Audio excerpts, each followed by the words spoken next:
Assalamu alaikum and Bismillahirrahmanirrahim. Today we are at the discussion of unit number 2. Unit 2 deals with atomic structure. Atomic structure is a very interesting chapter. But today I must tell you कि इस unit में से आपके national MD cat के paper में total number of questions 2 हैं. The two questions would be one from quantum numbers concept. The second one is most likely from rules for assigning the electronic configuration. तो आइए शुरू करते हैं test number 2. Question number 1 first of all. First question को देखिएगा. The sum of principal and azimuthal quantum number for a certain orbital is 4. The orbital may be. Now what you have to do is आपकी option है 3p. 3 plus 1. P is represented by 1. The answer is 4. So the choice is alpha. Next. Question number 2. Question 2 कैसे solve करेंगे? The value of magnetic quantum number for the last electron of sodium is. ये मैं कैसे बता सकता हूं कि last electron की वैल्यू क्या है? तो ऐसे तमाम सवालों के लिए हमें लिखनी है electronic configuration.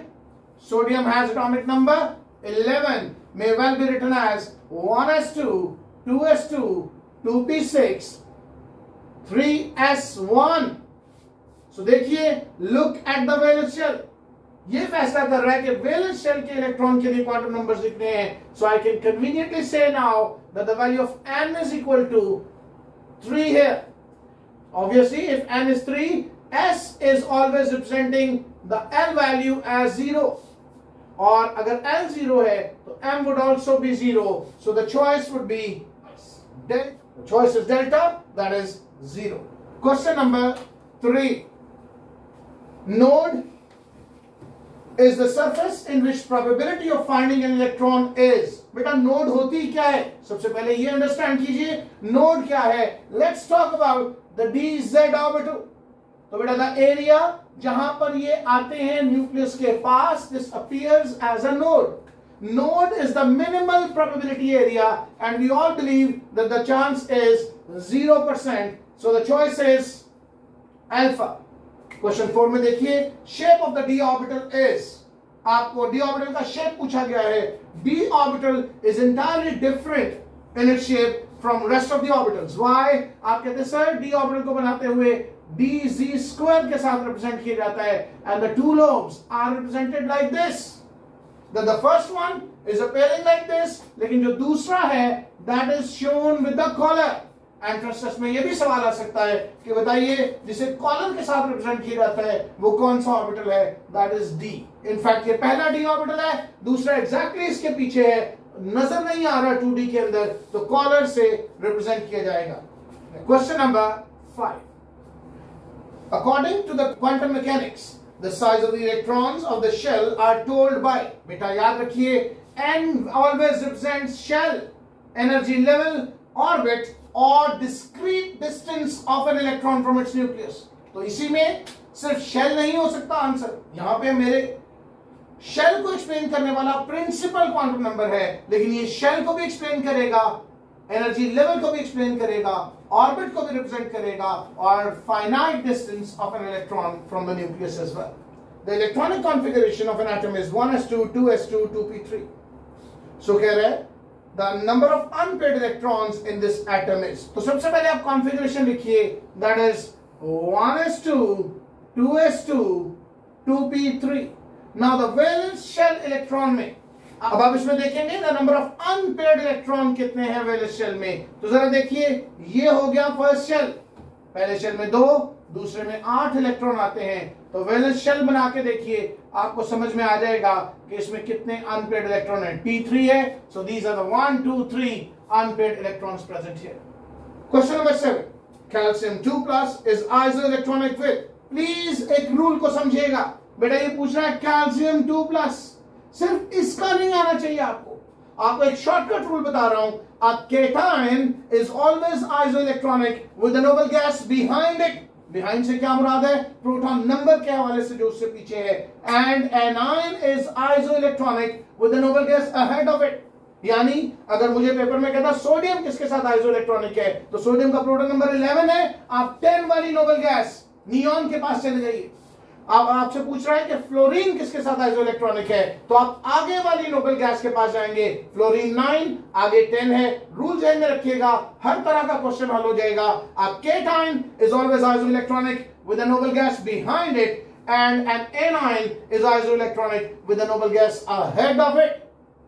Question number 8, probably the most easy question. क्यों most easy question कहा मैंने इसको?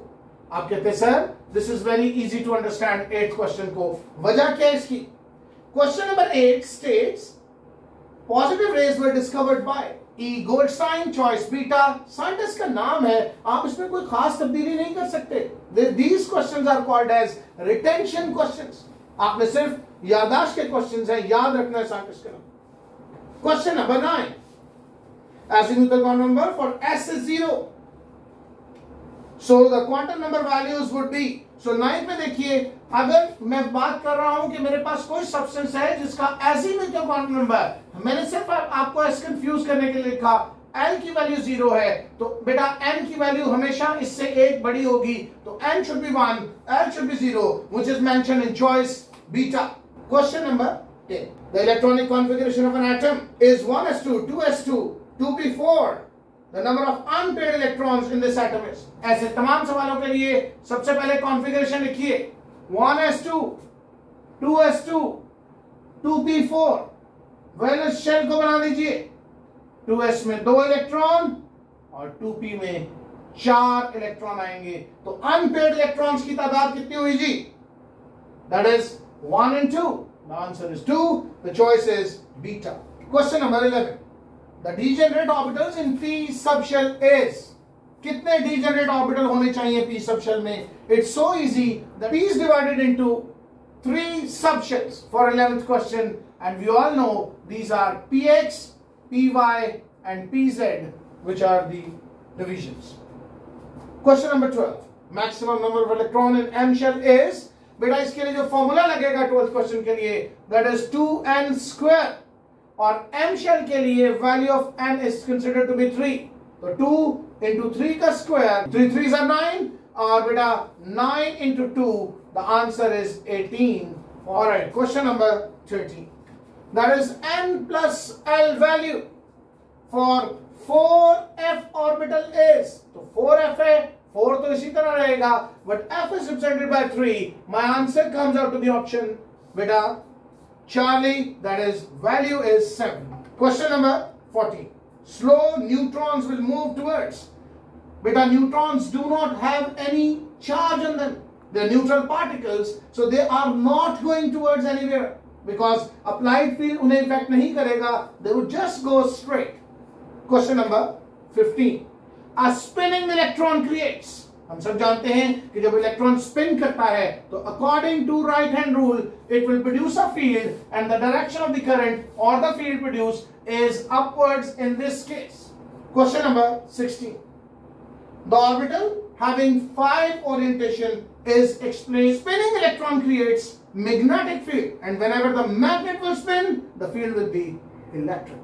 Number 16. D orbitals have 5 orientation. This was explained by, बेटा याद रखिए number 16, magnetic quantum number explains orientation of orbitals, और इसे orientation भी कह सकते हैं या इसे 3-dimensional arrangement of orbitals भी कह सकते हैं. असल में magnetic quantum number यह बताता है how orbital arrange themselves in space. Question number 17 is the mass of an electron is. तो बेटा 17 सिर्फ एक वैल्यू है, इसे कहते हैं रिटेंशन का क्वेश्चन है, याददाश्त का क्वेश्चन है. 9.0190 into 10⁻³ -31 kilograms. Question number 18.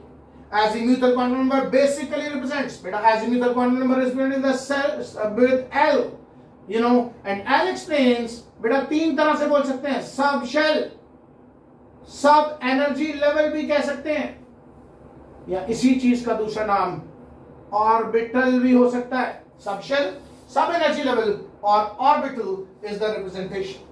Question number 19. Which of the following pairs have the same values for n plus l? तो बेटा देखिए जो पेयर्स भी गिवन है पहले वो लिख लेते हैं.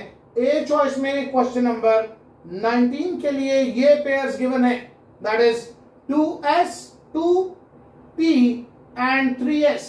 बी चॉइस में गिवन है मुझे 7s and 4f. C choice में मुझे गिवन है बेटा that is mentioned like 5s and 4p, or D choice है all of these. So let me put in the values here. Beta 2 plus 1, p is represented by 1.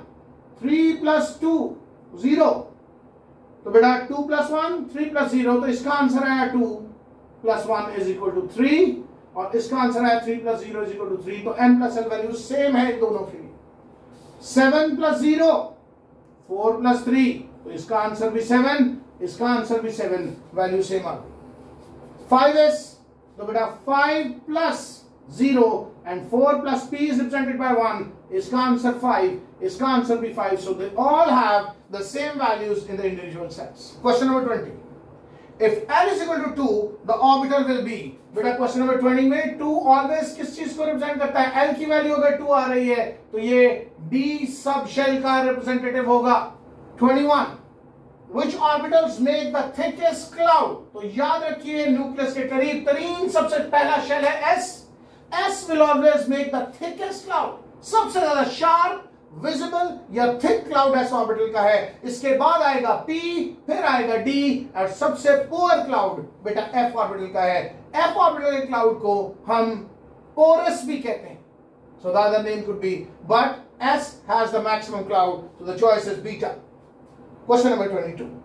Their E by M ratio resembles with that of electrons. Question number 22, beta. It's very simple. E by M ratio resembles with that of electrons. So beta rays themselves are nothing but fast moving electrons. So the choice is beta. Question number 23. 23rd question को देखिएगा.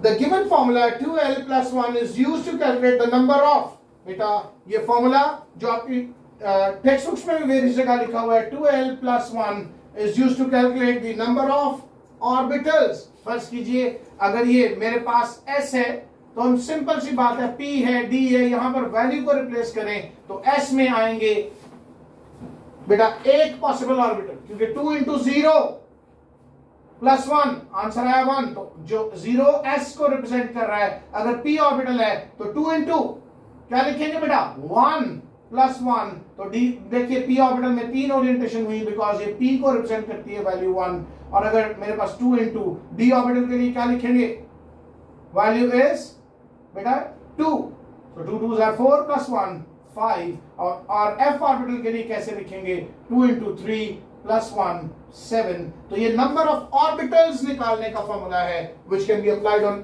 any orbital. Normally हम इसे s orbital के लिए 1, p orbital can be split into 3 orientations, 3 orbitals are possible, and 2 represents d, which is 5 and 7 respectively. Question number 24.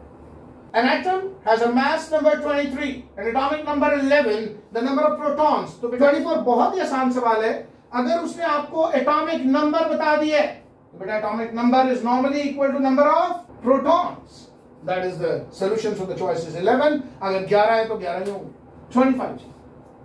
The mass of an atom is determined by.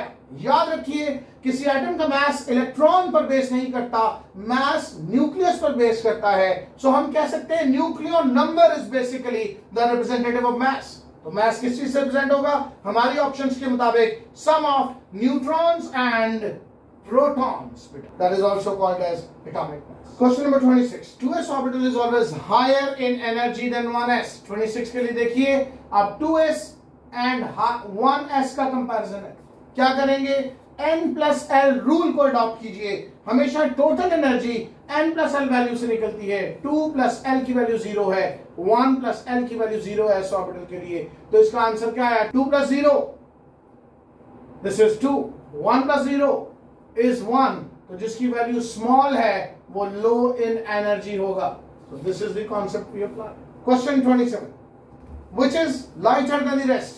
Electron is the lightest particle. और ये बात याद रखिएगा कि atoms में कभी भी आपको सवाल है कि which is lighter, which is heavier, तो there is only one criteria to look at, और वो criteria क्या है? That criteria is बेटा mass.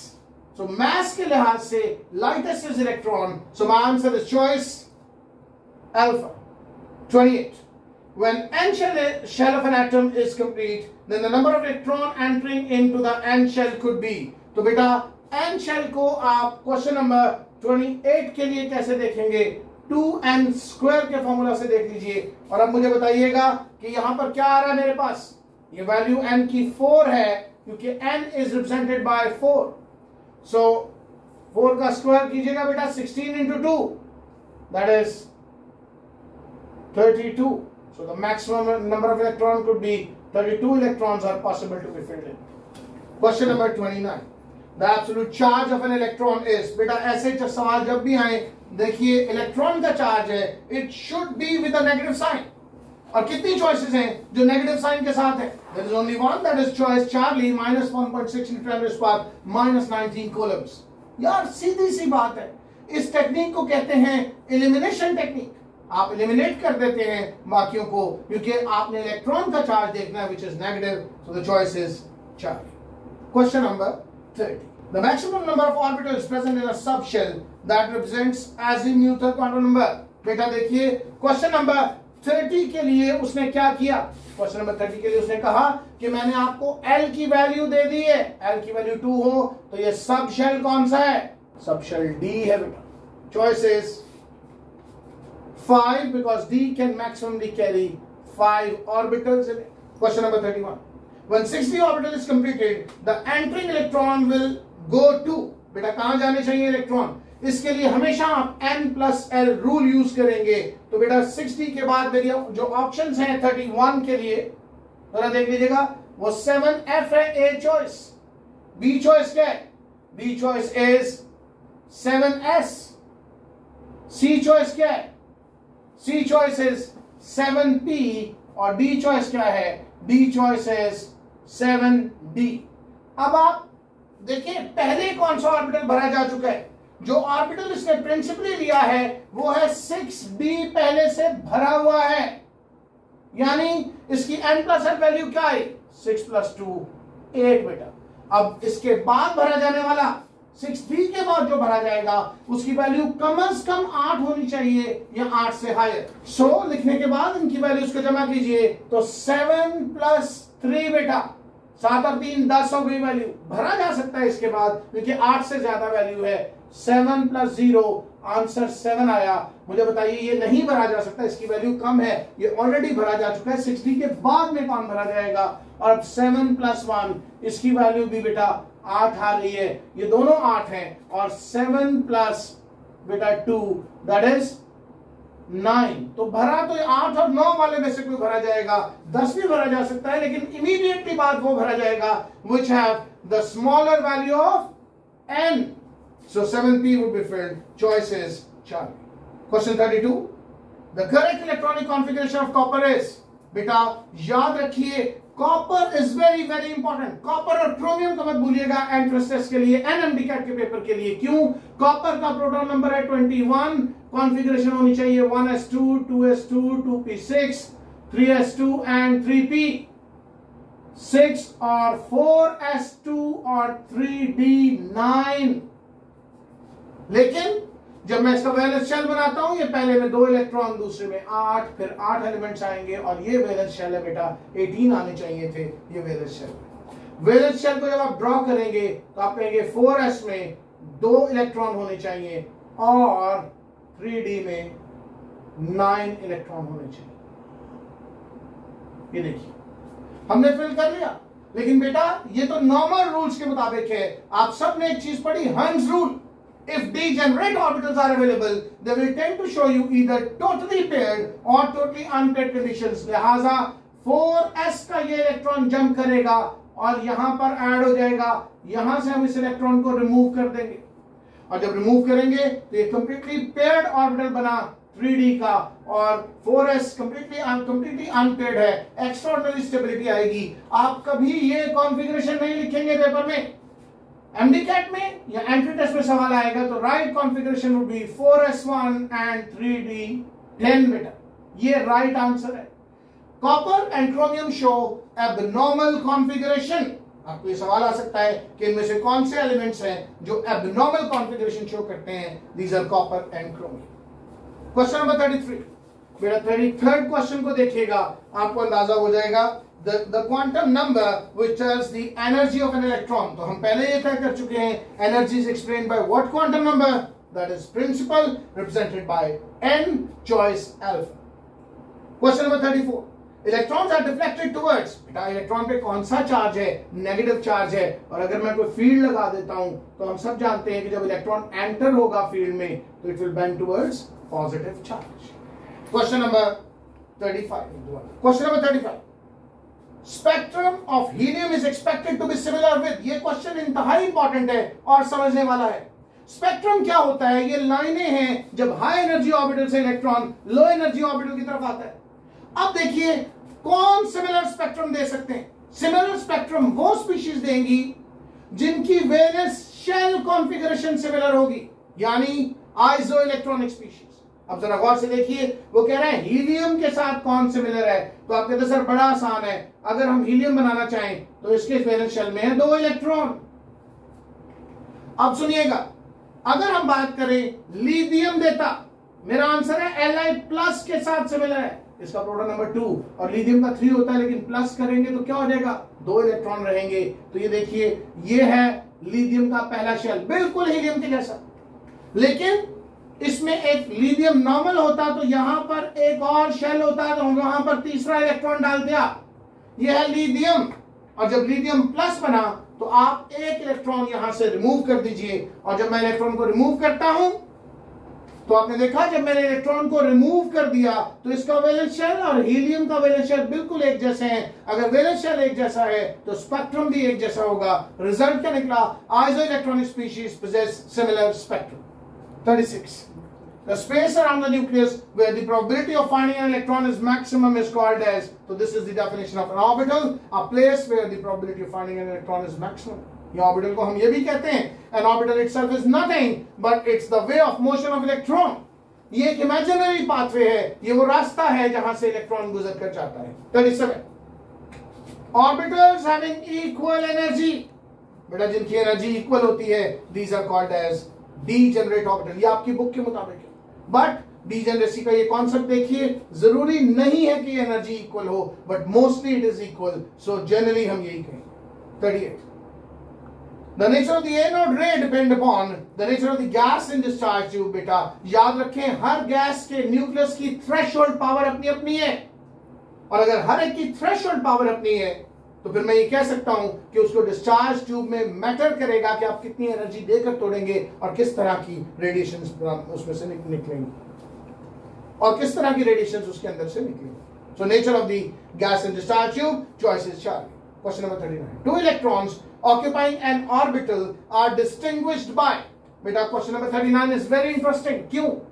वो कह रहे हैं दोनों इलेक्ट्रॉन एक ही ऑर्बिटल में. अभी आपने हीलियम की मिसाल ली थी, बेटा जरा गौर करें, इनकी n की वैल्यू भी सेम है.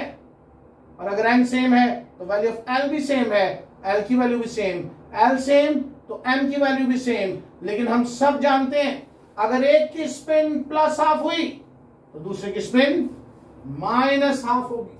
सो they only differ in the spin they give. So याद रखिए, The minimum difference can be in spin. और अगर पेपर में पूछ रहे मैक्सिमम डिफरेंस कहां हो सकता है तो जरा दोबारा लिथियम में आइएगा. लिथियम के एक ही एटम के इलेक्ट्रॉन है. देखिए इसकी n की वैल्यू क्या है लिथियम में? 1, लेकिन इसकी वैल्यू बेटा n की वैल्यू 2 है. Minimum difference can be in spin but maximum can be even in their principal quantum numbers. Question number 40, the last question. When azimuthal quantum number L is 3, then the m could have, beta L is equal to plus minus m. So अगर L की value 3 है तो ये plus minus 3 हो सकती है, because magnetic quantum number is a set of integers. ये integral number set है. और याद रखें इंटीजर्स यूज किए जाते हैं ग्राफ को एक्सप्लेन करने के लिए. ये ओरिएंटेशन अहेड ऑफ एक्सिस भी हो सकती है, ये ओरिएंटेशन बिहाइंड द एक्सिस भी हो सकती है. Thank you very much for attending this discussion. और मैं आप सबसे रिक्वेस्ट करूंगा कि हमारे चैनल को लाइक करें, सब्सक्राइब करें और मैक्सिमम स्टूडेंट्स के साथ शेयर कीजिए ताकि फ्री ऑफ कॉस्ट उनका ये बेनिफिट हो सके. एनएमडी कैट के लिए और बहुत सारी इंटरैक्टिव डिस्कशंस बाकी सब्जेक्ट्स की और बाकी यूनिट्स की इंशाल्लाह आती रहेंगी. Do subscribe our channel. Thank you very much.